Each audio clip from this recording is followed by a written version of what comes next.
Indian star hero Prabhas ప్రస్తుతం వరుస సినిమాలతో బిజీగా ఉన్నారు. అతను నటిస్తున్న చిత్రాల్లో ఫౌజీ కూడా ఒకటి. హను రంగవపుడి దర్శకత్వాన్ని వహిస్తుండగా మైత్రి మూవీ మేకర్స్ నిర్మిస్తుంది. ఇక డార్లింగ్ సరసన యంగ్ బ్యూటీ ఇమాన్వి హీరోయిన్ గా నటిస్తున్నారు. అయితే 1974 బ్యాక్డ్రాప్ నేపథ్యంలో సాగే పీరియాడిక్ యాక్షన్ డ్రామా చిత్రంలో ప్రభాస్ డబుల్ యాంగిల్లో కనిపించనున్నారు. ప్రస్తుతం షూటింగ్ దశలో ఉన్న ఈ సినిమాకు సంబంధించిన ఒక న్యూస్ సోషల్ మీడియాలో తెగ వైరల్ అవుతుంది. ఫౌజీ మూవీ వచ్చే వారం నుంచి కొత్త స్కెడ్యూల్ ను ప్రారంభించుకోనున్నట్టు సమాచారం. హైదరాబాద్ లో జరగనున్న ఈ షూటింగ్ లో మన డార్లింగ్ కూడా పాల్గొననున్నారని తెలుస్తుంది.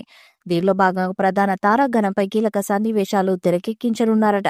మరి ఇందులో నిజమెంతుందో తెలియనప్పటికీ ప్రస్తుతం ఈ న్యూస్ సోషల్ మీడియాలో వైరల్ గా మారింది.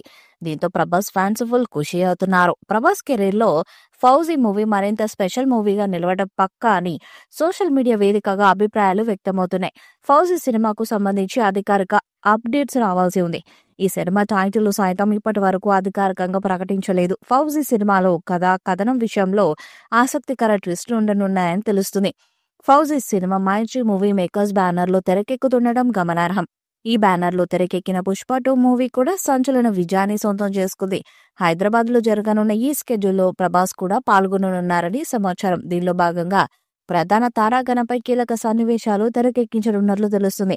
1940 నేపథ్యంలో సాగే పీరియాడిక్ యాక్షన్ డ్రామా చిత్రం ఇది. చారిత్రక అంశాలతో ముడిపడి ఉండే ఈ సినిమాలో ప్రభాస్ 2 కోణాల్లో సాగే పాత్రలో కనువిందు చేయనున్నట్లు ప్రచారం వినిపిస్తుంది. ప్రభాస్ నటించిన బాహుబలి 2, కల్కి చిత్రాలు 1000 కోట్లకు పైగా కలెక్ట్ చేశాయి. ఇప్పుడు ఫౌజీ కూడా 1000 కోట్ల క్లబ్ లో జాయిన్ అవుతుందని భావిస్తున్నారు.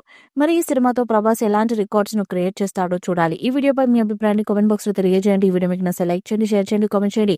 మరిన్ని అప్డేట్స్ కోసం మన ఛానల్ సబ్స్క్రైబ్ చేయండి. అలాగే పక్కన ఉన్న గంట సింబల్ గట్టిగా కొట్టండి.